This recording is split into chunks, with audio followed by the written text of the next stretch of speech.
दोस्तों नमस्कार। 4 PM गुजरात पर आप सभी का बहुत बहुत स्वागत है। मैं हूं आपका दोस्त मयूर जानी। दोस्तों, भारतीय जनता पार्टी को पार्टी विथ डिफरेंस कहा जाता है। भारतीय जनता पार्टी को पार्टी विथ डिसिप्लिन कहा जाता है। लेकिन गुजरात में जो दृश्य हमारे समक्ष प्रस्तुत हो रहे हैं, उन दृश्यों को देखते हुए बहुत सारे सवाल जो है, जो लोग भी राजनीति को ऑब्जर्व करते हैं, जो निरीक्षण करते रहते हैं, उन सबके मन में ये सवाल अभी बिल्कुल पैदा हुआ है कि ये जो पार्टी विथ डिसिप्लिन है, भारतीय जनता पार्टी, मैं अभी सिर्फ गुजरात की बात कर रहा हूं, क्या वो डिसिप्लिन का वो जो चाबुक है, वो कुछ ज्यादा ही जो है वो तकलीफ दे रहा है पार्टी के कार्यकर्ताओं को और पार्टी के नेताओं को? क्या जो डिसिप्लिन का एक हमेशा एक जो है बहुत ही अद्भुत उदाहरण के तौर पर इस पार्टी को प्रस्तुत किया जाता है, क्या वो अब टूट रहा है? क्या ये जो वजह है सिर्फ डिसिप्लिन है या कुछ और है? मैं इस कार्यक्रम में आपको कुछ अब तक पिछले 2022 के गुजरात चुनाव की जीत के बाद के जो कुछ किस्से हैं, वो मैं आपको सुनाना चाह रहा हूं इस कार्यक्रम में। तो ये देखते हुए लग रहा है कि डिसिप्लिन के भार से जो है पार्टी शायद अंदर ही अंदर जो है बहुत टूटने के कगार पे है, टूट रही है, टूटती जा रही है, ये कह सकते हैं, ऐसा दिख रहा है। तो मैं पूरी खबर आपको बताऊं उससे पहले आप सबसे एक छोटी सी रिक्वेस्ट है कि आप अभी से इस वीडियो की लिंक को हो सके उतना शेयर कर दीजिए, तो ये जानकारी जो हम आपको देने जा रहे हैं, बात जो बताने जा रहे हैं, वो ज्यादा से ज्यादा लोगों तक पहुंच पाएगी आप सबके सहयोग से। तो ये एक विनती है हमारी, स्वीकार कर लीजिए और इस लिंक को शेयर करें, हो सके इतना भी आपसे, ठीक है? अब मैं आपको एक बयान सुन के बताता हूँ। एक बयान मैं आपको बताता हूँ, ये बयान है। बयान में क्या है? बयान ये कहता है कि जब, सुनिएगा ठीक से, जब आपको जिम्मेदारी मिले तो किसी को भी खुद को संगठन से ऊपर नहीं समझना चाहिए। ये मत समझिए कि आप सक्षम है इसलिए आपको जिम्मेदारी दी गई है, ठीक है? आरएसएस में भी यही संस्कार दिया गया है। इस बात पर जोर न दें कि आपको जिम्मेदारी इसलिए मिले क्योंकि आप सक्षम है, बल्कि जो जिम्मेदारी मिले उसके लिए सक्षम होने का प्रयास करें। ऐसा न होने पर कई बार लोग प्रतिस्पर्धा में उतर जाते हैं। ऐसी भावना नहीं होनी चाहिए कि मैं सक्षम हूं लेकिन मुझे जिम्मेदारी नहीं दी गई। ये जो एक अद्भुत ये जो कोट है, महान कोट जो है, ये सक्षम हो इसलिए जिम्मेदारी मिले ये जरूरी नहीं है। अब ये उल्टी बात है पूरी दुनिया से।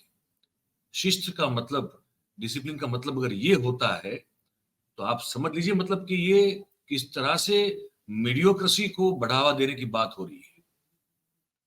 किस तरह से जो है वो अत्यंत मतलब दिमाग से बिल्कुल जो है, जो कोई क्षमतावान है ही नहीं, ऐसे लोगों को, कार्य क्षमता से बिल्कुल परे हैं, जिनका कोई लेना देना नहीं है, ना सोच है, ना समझ है, ना वो क्षमता है। लेकिन क्योंकि अगर वो पार्टी ने डिसाइड कर लिया तो उनको जिम्मेदारी मिल सकती है।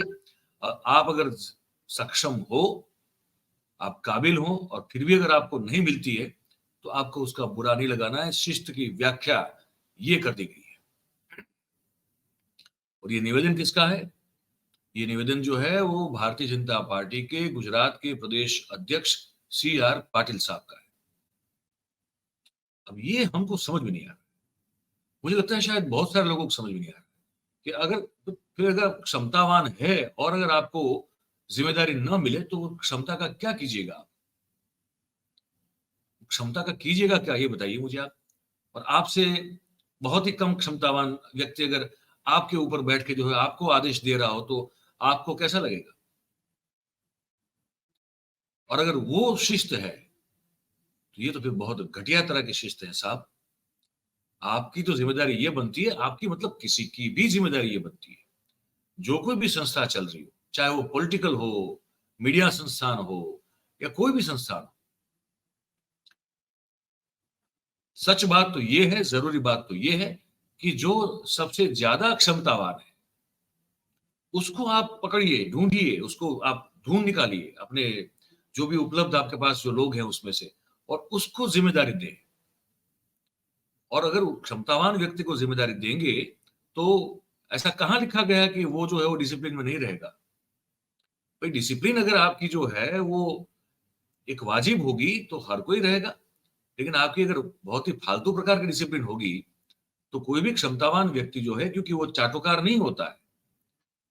आपने ये नियम लगा के भारतीय जनता पार्टी में और राष्ट्रीय स्वयंसेवक संघ में चमचों और चाटुकारों की फौज खड़ी कर दी है, और इसी का नतीजा है कि एक भी मंत्री जो है अपना काम ठीक से नहीं जानता है।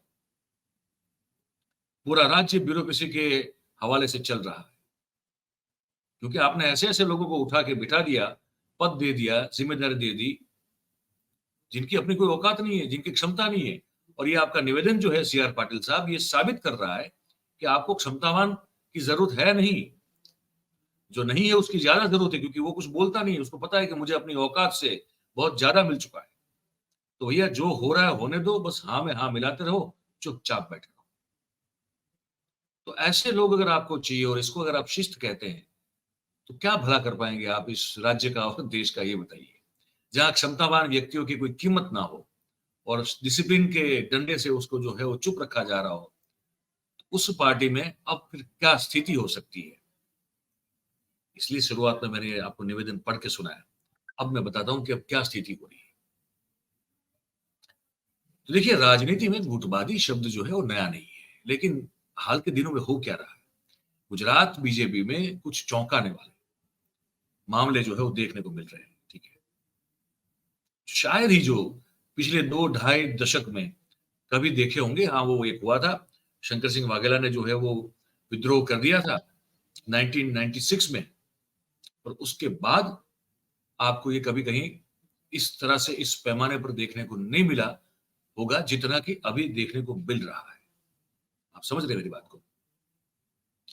तो पार्टी में जो है महत्वाकांक्षा को लेकर शुरू हुई तनातनी को थमने के लिए, उसको थामने के लिए केंद्र जो है उनका जो आला कमान बैठा हुआ है, वहां तक दिल्ली तक जो है भागा दौड़ हो रही है अभी।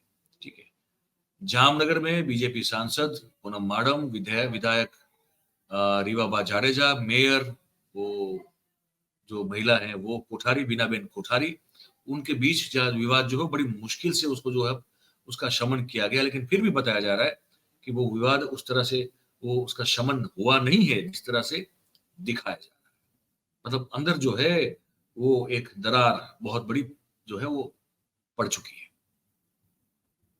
आगे बताते हैं आपको। दक्षिण गुजरात, सीआर पाटिल के खुद के खिलाफ एक पत्रिका युद्ध शुरू हुआ।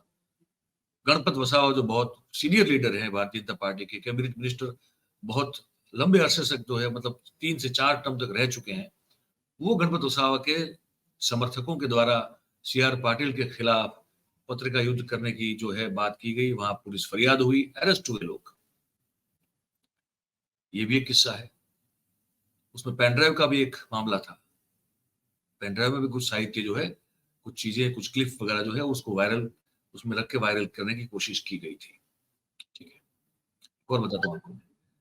अभी हाल ही के दिनों में जो हुआ है वो बता दूं मैं आपको। मैंने वो सब जो है मेरे सामने वहां चिन्हित करके रखा हुआ है, तो थोड़ा ध्यान और दे कि और वो क्या क्या हो रहा है। इसको कुछ घंटों में दबा दिया जा रहा है, लेकिन हो रहा है पूरे गुजरात में, अक्रॉस द स्टेट हो रहा है। मैं आपको बता दूं तो विपुल पटेल को आप अगर जानते हो तो शायद नाम से न जानते हो, लेकिन अमूल को हर कोई जानता है। ठीक है, तो अमूल जो है हमारा, अमूल डेयरी जो है उसके चेयरमैन साहब है, उनका नाम है विपुल पटेल।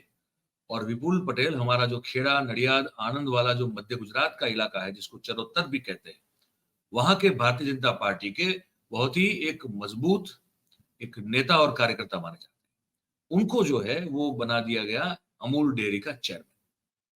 अब वहां टांग खिंचाई का ये माहौल है कि विपुल पटेल को एक कार्यक्रम में पब्लिकली उसने एक शेर जो है वो दाग दिया, इरशाद कर दिया। वो शेर ये कहा उन्होंने कि ना मैं गिरा, ना मेरी उम्मीद है कि ना मैं गिरा, ना मेरी उम्मीदों के मीनारे गिरे, लेकिन कुछ लोग मुझे बार-बार गिराने में गिरे। मतलब मुझे कुछ लोग जो है बार-बार गिराने की कोशिश कर रहे थे, लेकिन वही गिर पड़े। ठीक है। बताइए ये अमूल डेयरी के चेयरमैन को, भाजपा के कद्दावर नेता को एक पब्लिक गैदरिंग में, एक जनसभा में ये शेर बोलने की क्या ज़रूरत थी? मतलब टाँग खिंचाई का माहौल समझिए आप। और तालियों की गड़गड़ाहट हुई ये इन्होंने जब शेर दाग दिया तब। और फिर अपनी बात का मतलब बताने लगे कि पहले तो मैंने सोचा था कि क्या सच में ऐसा है? लेकिन जब ये मेरे साथ हुआ, मतलब कि वो टाँग खिंचाए, अंदरूनी कलेश वाली बात। जब मेरे साथ ये हुआ, तो मुझे एहसास हुआ कि ये सच है। उन्होंने ये आगे कहा, मैं आपको बता दूँ और क्या कहा, कि सभी लोग शुभचिंतक नहीं होते। कुछ लोग अच्छा चाह सकते हैं, कुछ हमारा भला नहीं भी चाहते हैं। और हमारी पार्टी में भी तनाव है। लोग पार्टी में बैठे इंतज़ार में हैं कि कब कोई गिरे और उनकी जगह उनको मिल जाए। ये विपुल पटेल, अमूल डेयरी के चेयरमैन के शब्द हैं। वर्ड टू वर्ड मैं बता रहा हूँ आपको। ठीक है। पार्टी में ऐसे लोग हैं जो हमारे पद छोड़ने का और उनकी जगह बनने का इंतज़ार करके बैठे हुए हैं। पार्टी के कुछ लोग मेरा खेड़ा डिस्ट्रिक्ट सेंट्रल बैंक का चेयरमैन बनना भी पसंद नहीं करते। हमारे बीजेपी के खिलाड़ियों को ऐसा लगा कि मुझे इतनी अपॉर्चुनिटीज़ क्यों मिल गई? इतना बड़ा नेता भी ये बात कर रहा है, पब्लिक मंच से कर रहा है, समझ रहे हैं आप? बड़ौदा का मेयर, उसके खिलाफ जो है पत्रिका युद्ध हो गया और क्राइम ब्रांच में शिकायत दर्ज हो गई और लिखा गया था उस पत्रिका में, पहचाने नीलेश राठौड़ को पहचाने। नीलेश राठौड़ जो कि मेयर है बड़ौदा के। तो केयूर रोकड़िया के विधायक बनने के बाद नीलेश राठौड़ महापौर की गद्दी पे बैठे और 1 ही महीने के भीतर उनके नाम पर करोड़ों रुपए के भ्रष्टाचार के आरोप लगाते हुए 8 सूत्रीय पर्चा जो है, वो प्रसारित किया। वो सब जो है ज़मीन कौभांड से रिलेटेड है। 8 सूत्र है। तो सूत्र है, 8 बिंदु है। वो बिंदुओं में 1 महीने के अंदर मेयर बनते ही किस तरह से 8 अलग-अलग ज़मीन मामलों में किस तरह से घोटाला किया गया, किस तरह से भ्रष्टाचार किया गया, उसकी पत्रिका भारतीय जनता पार्टी के ही वडोदरा म्युनिसिपल कॉर्पोरेशन के काउंसलर और स्टैंडिंग कमेटी के बताए जा रहे हैं कि वो चेयरमैन है, उन्होंने जारी की थी। मामला क्राइम ब्रांच तक चला गया, तो क्राइम ब्रांच ने जो है वो 2 नाम पहले सामने आए, एक था अमित घनश्याम लिंबाचिया और दूसरा नाम था आकाश नाई, दोनों को गिरफ्तार किया। तो तीसरा और सबसे चौंकाने वाला नाम जो मिला वो अल्पेश लिंबाचिया, जो कि उस वक्त बड़ौदा के नगर निगम में वार्ड नंबर 19 के बीजेपी के पार्षद थे। अब ये समझ लीजिए आप, ये बड़ौदा भी बीजेपी का गढ़ माना जाता है। वहां फिर वो अल्पेश लिंबाचिया को पुलिस ने उठा लिया, पूछताछ की। उसके बाद सूचना गांधीनगर को दी गई कि भैया ये घर फूटे घर जाए वाला मामला चल रहा है अभी, है ना? तो उसको कारण बताओ, नोटिस नोटिस जारी करके 4 दिन में स्पष्टीकरण मांगा। उसने सफाई दी भी, लेकिन पार्टी ने उस सफाई को नहीं माना और पार्टी में भूचाल ला देने वाले पर्चा कांड में आखिरकार ये पार्षद अल्पेश लिंबाचिया को बीजेपी ने अपने पार्टी से 6 साल के लिए उनको निकाल दिया। ठीक है। अब ये तो साधारण पार्षद की बात हो गई। ठीक है। एक नया विवाद और है कि जिसके चलते एक बड़े नेता को नोटिस देना पड़ा। अब वो कमलम से एक पूर्व मंत्री हैं और विवाद जो है वो सौराष्ट्र का है, लोधी का एक तहसील भी है और वहाँ का एक सहकारी संघ भी चलता है। तो वहाँ पे उस संघ के चुनाव को लेकर है। तो जिसमें सीट के लिए, जीत के लिए बीजेपी नेताओं के 2 गुटों ने आपस में एक जो है एक-दूसरे से टक्कर ले ली, भिड़ गए और फिर गांधीनगर प्रदेश कार्यालय को और गांधीनगर सचिवालय से सरकार को इसमें हस्तक्षेप करना पड़ा। ठीक है। पूर्व मंत्री है अरविंद रयाणी और नीतीश धनखेचा उनके साथी है और ये सब जो नेता है वो एक जुट बनाकर राजकोट लोधिका संघ चुनाव में वो अध्यक्ष समेत सभी पदों के लिए उन्होंने कब्जा करने के लिए कोशिश की, पार्टी पर दबाव बनाया। लेकिन दूसरी ओर जो तत्कालीन अध्यक्ष नरेंद्र सिंह जाडेजा और उनके समर्थक, तो वो सामने अड़ गए। तो ये भी एक बहुत विकृत एक चेहरा जो है पार्टी का नजर आया, आंतरिक गुटबाजी का, कि इसको संभालना बहुत मुश्किल हो गया। ठीक है। तो सौराष्ट्र में तो ये हर जगह हो रहा है। अभी तक जो है उत्तर गुजरात थोड़ा इससे बचा हुआ है, बाकी मध्य गुजरात में भी आपने कहा देखा हो रहा है, दक्षिण गुजरात में भी मैंने बताया आपको कि हो रहा है। तो ये सब चीजें मैं आपको इसलिए बताना चाहता हूं कि कहीं भी गुजरात भारतीय जनता पार्टी में कुछ भी ठीक नहीं है। ये मैंने आपको सब एग्जाम्पल दिए और आपसे ये बात जो है हमने शेयर की। तो डिसिप्लिन का डंडा जो है वो काम नहीं कर रहा है और अब क्योंकि विपक्ष तो कुछ बचा नहीं है, तो लड़े किससे? अब हर किसी को जो है हर किसी चीज पर जो है कब्जा जमाना है। तो लड़ना जो है उनको अपने ही लोगों से पड़ रहा है और जब अपने ही लोगों से लड़ना पड़ रहा है तो डिसिप्लिन के डंडा को जो डिसिप्लिन का जो डंडा है उसको समझ लीजिए कि इन लोगों ने तोड़ दिया है, तोड़ मरोड़ के फेंक दिया है कचरे के डिब्बे में। पार्टी को बार-बार उठाना पड़ता है, बार-बार नया डंडा लाना पड़ता है, लेकिन अब वो डर और वो खौफ जो है, वो भारतीय जनता पार्टी के नेता और कार्यकर्ताओं में दिखाई देता हुआ नज़र नहीं आता है। ये हमको आपको बताना। आपने पूरी बात हमारी सुनी, आप क्या सोचते हैं इस बारे में हमको ज़रूर से हमारा ये जो कमेंट बॉक्स है उसमें नीचे लिख के हमको बताइएगा और बात अगर आपको हमारी अच्छी और सच्ची लगती हो तो फिर हमारी जो ये वीडियो है उसको लाइक करिए, इसकी लिंक को हो सके उतना शेयर कीजिए और हमारी जो चैनल है उसको आप सब्सक्राइब करें और अपने आसपास के लोगों से भी उसको करवा दें। इस कार्यक्रम में आप सब हमारे साथ जुड़े हैं इसलिए आप सबका बहुत-बहुत धन्यवाद करते हैं। Thank you very much. नमस्कार।